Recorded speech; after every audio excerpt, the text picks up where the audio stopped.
The Creel swarm had grown vast, its fleets darkening star systems, its hive ship pulsing at the center like a living sun of destruction. Entire sectors had fallen, and hope had become a fragile ember in the hearts of the galaxy's inhabitants. But now, a force unlike any seen before stood ready to strike. Not the largest fleets nor the oldest empires, but humanity. The human fleet gathered in formation near the edge of the Creel swarm. Every ship, no matter how small, carried a crew trained for this moment. Every pilot, engineer, and soldier knew the stakes. The civilians watching from afar understood.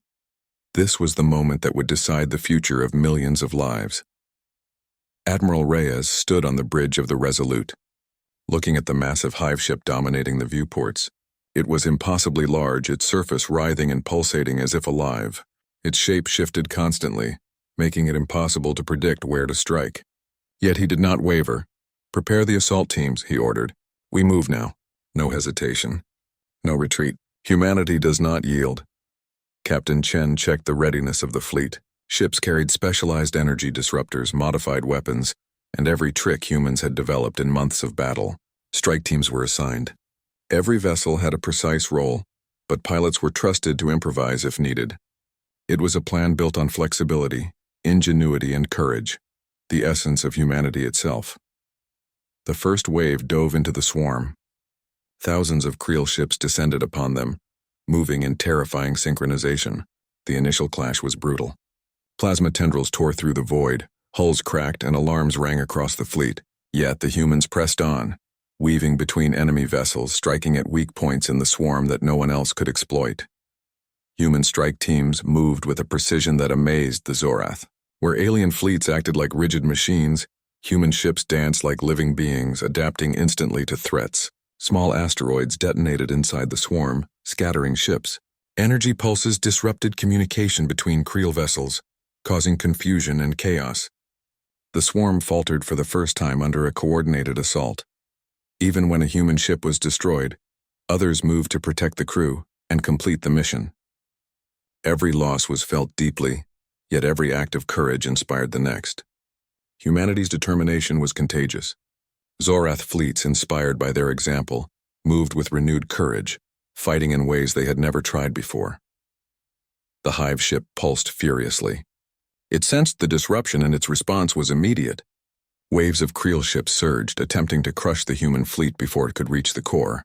The swarm adapted faster than ever.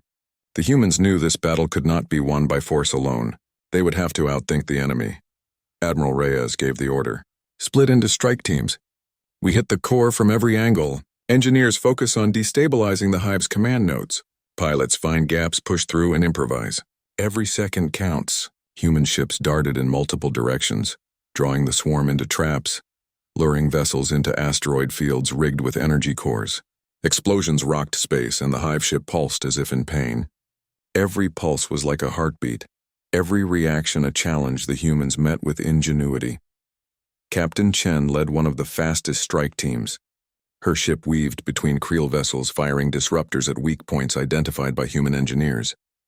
She dodged plasma tendrils, slid past massive hulls, and guided a small asteroid directly into a cluster of Creel ships, causing a chain reaction of destruction.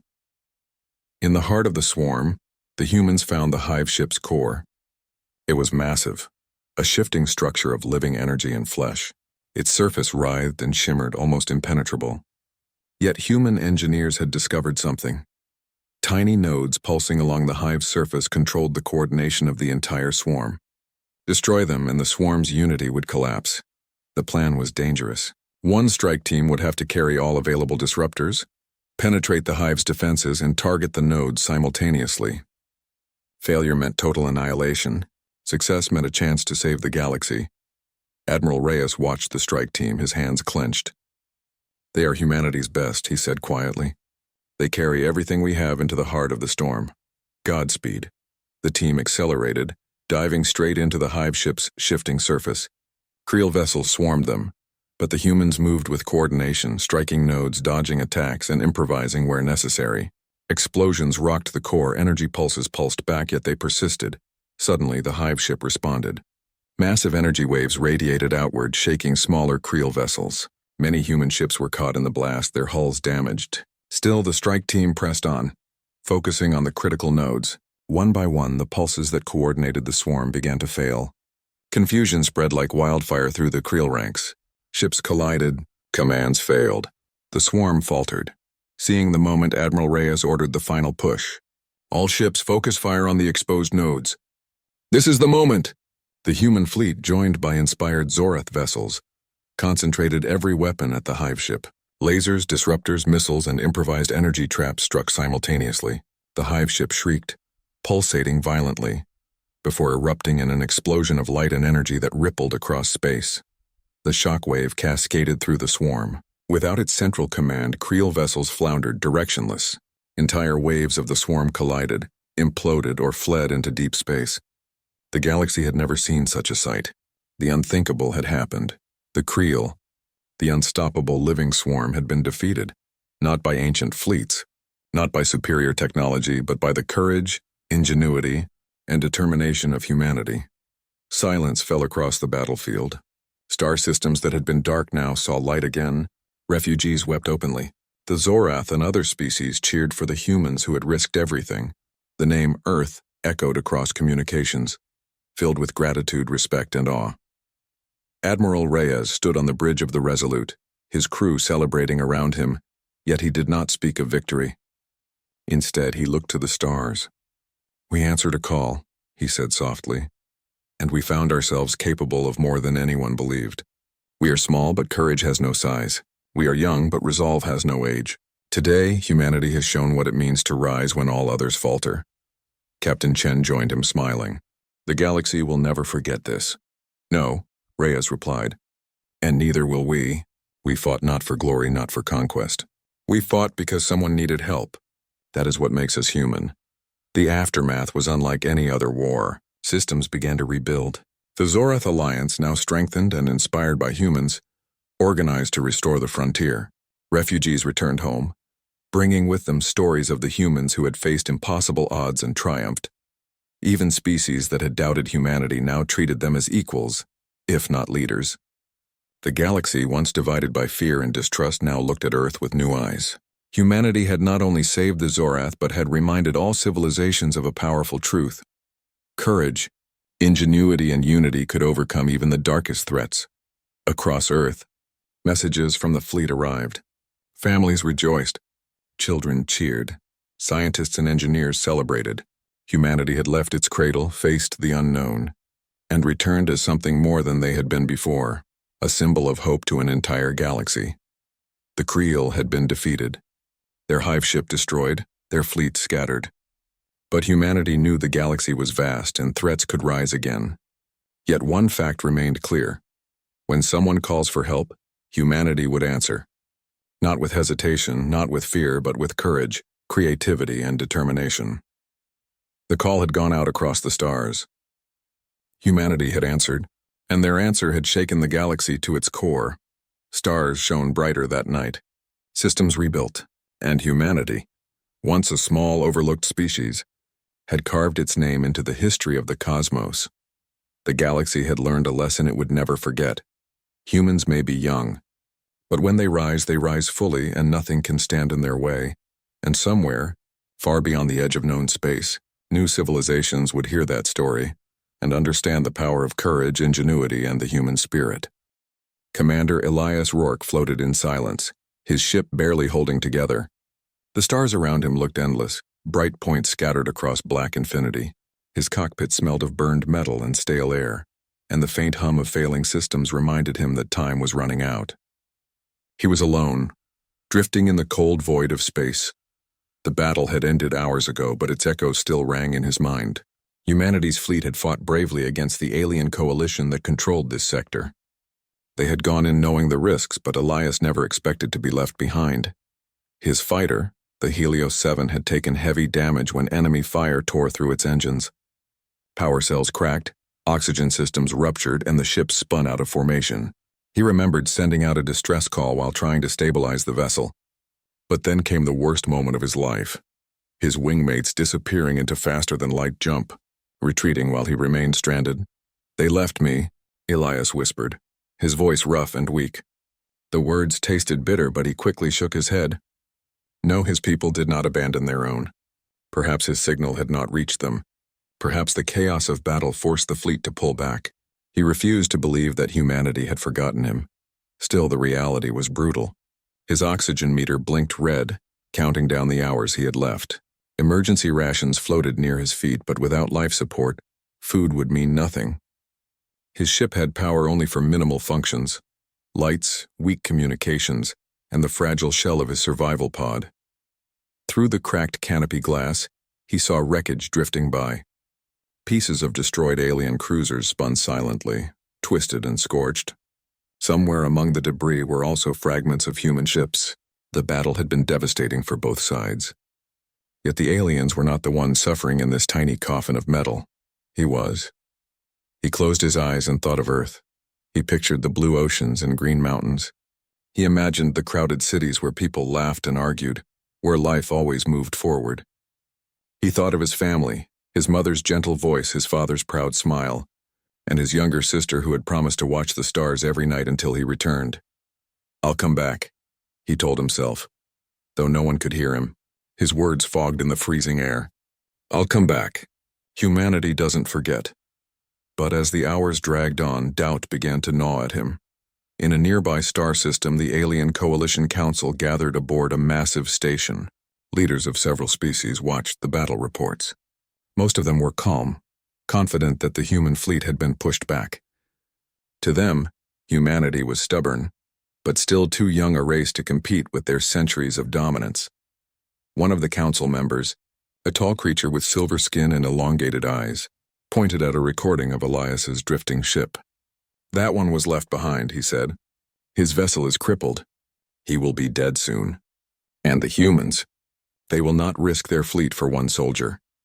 Another alien with scales that glittered like stone gave a low laugh. "Of course not. They are learning. Sacrifices must be made. One life means nothing in war," but not all agreed. A softer voice came from the shadows, an observer species that had been watching humanity closely.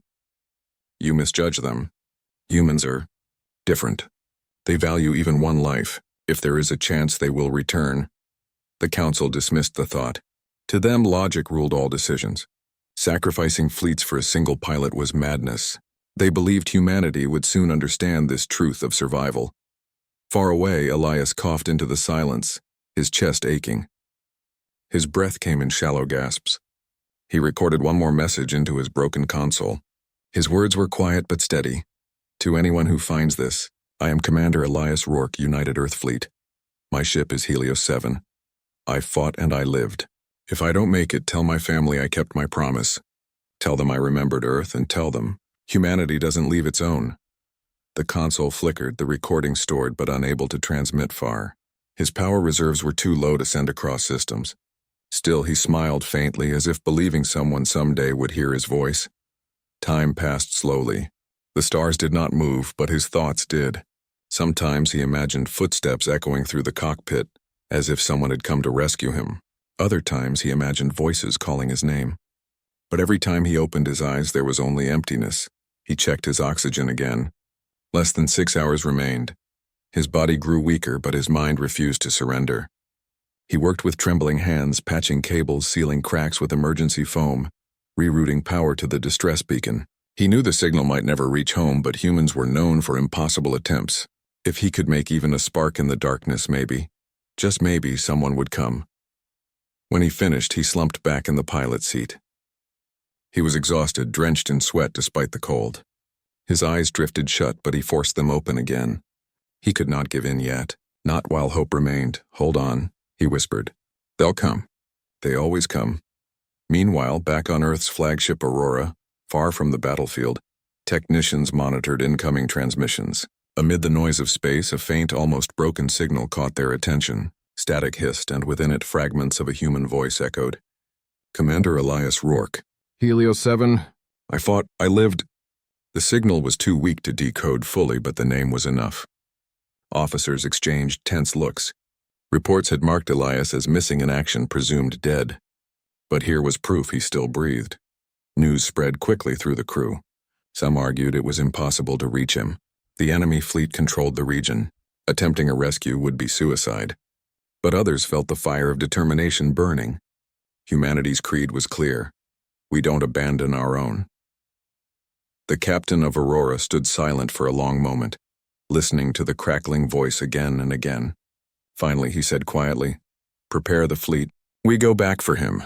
But Elias did not know this yet. Alone in his ship, he looked at the stars one last time and smiled faintly through cracked lips. He whispered the words he believed with all his heart. Humanity doesn't forget. And with that, he closed his eyes, drifting between hope and darkness, unaware that across the galaxy, a rescue had already begun. The command deck of the Aurora was quiet when the first fragments of Elias's voice arrived. At first it sounded like nothing more than static. A faint hiss played across the speakers, and many thought it was just background noise from deep space. But then came a broken line, barely audible. "Commander Elias Rourke, Helio 7. The technicians froze. They turned toward each other, eyes wide. The name was one they all knew. "Run that again," the communications officer said quickly. Her fingers flew across the controls, isolating the signal, amplifying the weak fragments. The static roared louder, but inside the noise the same voice repeated, soft but determined. "I fought, I lived. Humanity doesn't leave its own." A silence followed, so deep that every heartbeat in the room felt louder than the machines. The captain of the Aurora, Admiral Leon Cortez, stepped forward. She was a strong woman with sharp eyes, a leader who had carried humanity through countless battles. Her jaw tightened as she listened to the faint words. "Commander Elias Rourke," she said quietly. "He's alive!" The room stirred with disbelief. Many had thought him lost after the battle. The enemy had taken that system, and no human ship remained behind. For a man to survive in a crippled fighter for so long seemed impossible, yet the voice was clear, undeniable. "He's alive," Admiral Cortez repeated, louder this time, "and he's waiting for us." Within hours, the entire flagship buzzed with the news. Some officers celebrated, their spirits lifted. Others frowned with worry. They knew what this meant, a rescue mission. And that meant danger. The system where Elias was stranded was now crawling with alien patrols. The coalition had tightened their grip, securing every jump route, placing mines across the borders. Any attempt to reach the area would be met with overwhelming force. At the strategy table, the senior officers debated furiously. "It's madness," said Commander Hale, one of the older strategists. "We'd risk dozens of ships for one man. The enemy would cut us down before we even got close." "We can't ignore the call," countered Lieutenant Aria Vance, her young face set with determination. "He's alive. He fought for us. We can't just leave him.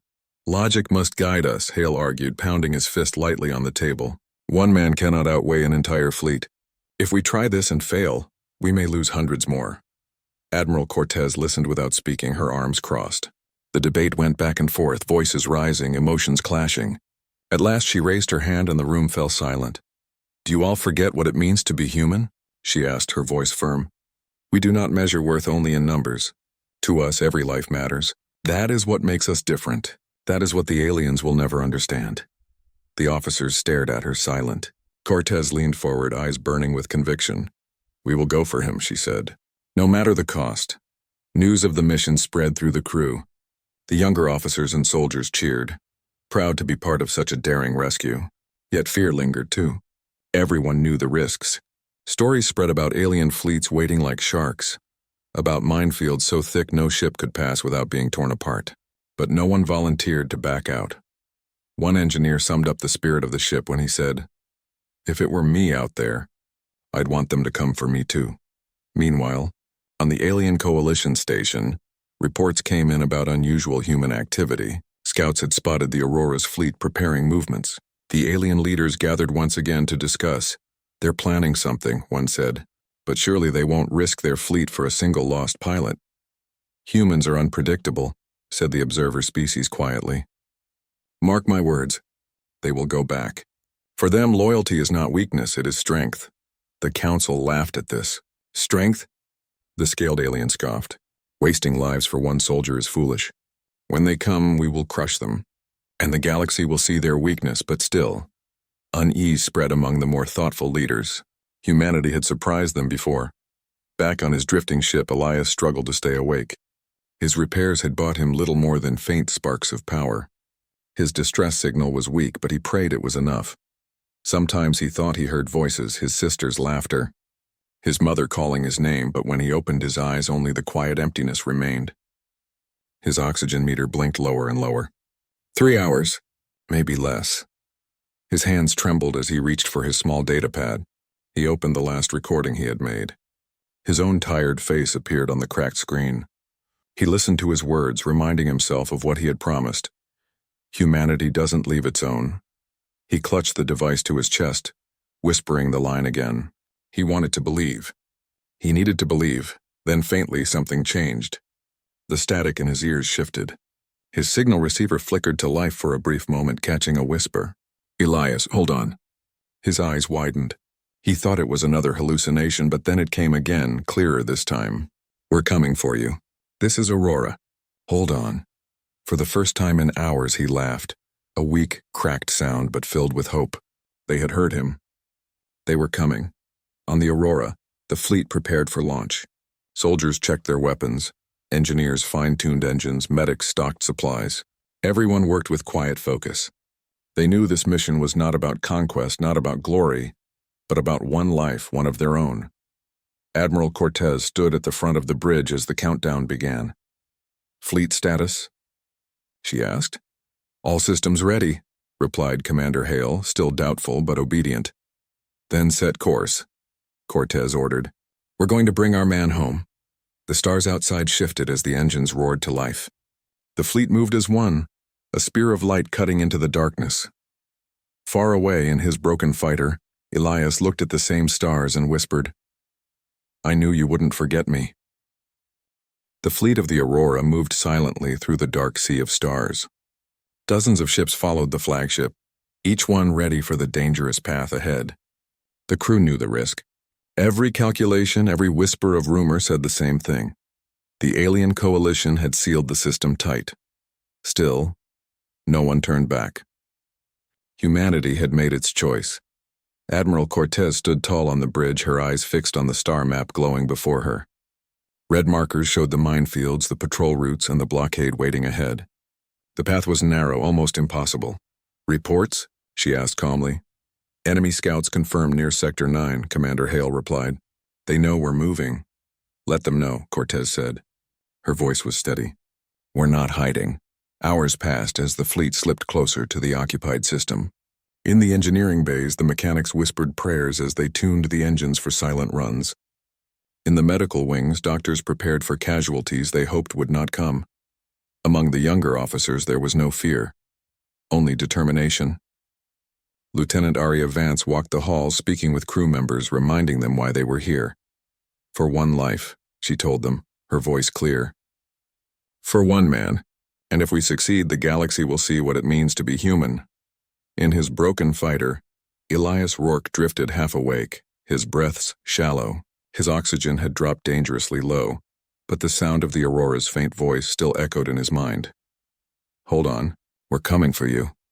He repeated the words like a shield against despair. With trembling fingers, he tried again to reroute power. He connected torn wires with bits of metal, patching circuits with strips of uniform fabric. Every spark hurt his eyes, every move drained his strength, but he refused to stop. If they were coming, he had to give them something to find. At last, a weak pulse flickered from his distress beacon. It was not strong, but enough to blink like a small candle in the void. Elias smiled weakly and whispered, "You'll see me." Meanwhile, the alien coalition tightened its grip. A blockade of warships floated like a steel wall around the system where Elias drifted. Cruisers, frigates, and destroyers formed layers of defense, backed by minefields and automated drones. On the command ship of the coalition, the scaled alien commander gave his orders. "The humans are coming," he said with a cruel grin. "Let them. We will crush them before they reach their soldier. Then the galaxy will know how foolish they are." The silver-skinned observer said nothing but watched carefully. In his mind, a quiet thought echoed. Do not underestimate them. Back on the Aurora, the fleet entered the first danger zone, the minefield. Hundreds of deadly devices floated unseen, invisible to most scanners. One wrong move, one careless spark, and the fleet would vanish in fire. "Slow and steady," Cortez ordered. The ships moved like shadows, their engines dimmed to the lowest power. Pilots sweated as they steered through narrow gaps, guided by precise calculations. Every second stretched into an eternity. Then, one of the smaller frigates scraped against a drifting mine. The alarm blared. The mine armed itself, glowing red. "Brace!" someone shouted. But before the explosion could tear them apart, the frigate's pilot made a desperate move. He fired his thrusters, pushing the mine away with the shockwave. The explosion came, but far enough not to destroy the fleet. Shrapnel rattled against the hulls, but they survived. The crew cheered, though the silence of discipline quickly returned. "That's one danger past," Admiral Cortez said. "Keep moving." Elias coughed in his cockpit, blood on his lips. His body begged him to rest, but his mind refused. His eyes stayed on the faint blinking of his distress beacon. It was his last hope, his last message to the universe. "See me," he whispered. "Don't stop, see me." The fleet emerged from the minefield, but the next challenge waited: enemy patrols. Sleek alien ships darted through the void, scanning, hunting. Their sensors were sharper than human ones, their speed greater. But humanity had its own strength: imagination. Instead of hiding, Cortez gave a daring order. "Send out decoys." Small drones launched from the fleet, each carrying heat signatures and false signals. They scattered in all directions, mimicking human ships. The alien patrols rushed after them, splitting their forces. In the chaos, the real fleet slipped through the shadows unseen. "Clever," Commander Hale admitted softly. "Very clever." "Not clever," Cortez replied. "Human." But the coalition soon realized the trick. The blockade tightened and the human fleet was spotted. Alarms lit across the alien ships. Massive cruisers turned, weapons glowing. "They've seen us," Lieutenant Vance said, her voice sharp. "Then we fight," Cortez replied. The first clash came swift. Alien fire lit up the darkness, streaks of deadly light crashing toward the human ships. The Aurora shook as shields absorbed the impact. Smaller vessels were hit, explosions flashing bright like dying stars. "Return fire," Cortez ordered.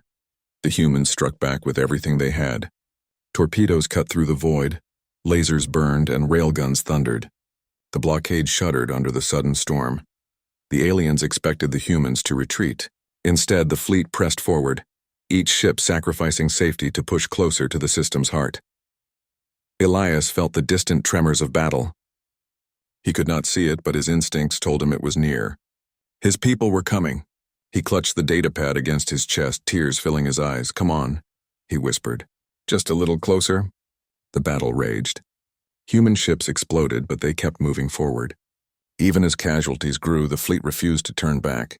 Every officer knew the mission: save Elias. The aliens were stunned. They had seen species fight for resources, for power, for conquest. But never for one life. To them this was madness. To humans it was duty. One alien commander shouted in disbelief, "Why do they not retreat? Why do they throw themselves into fire?"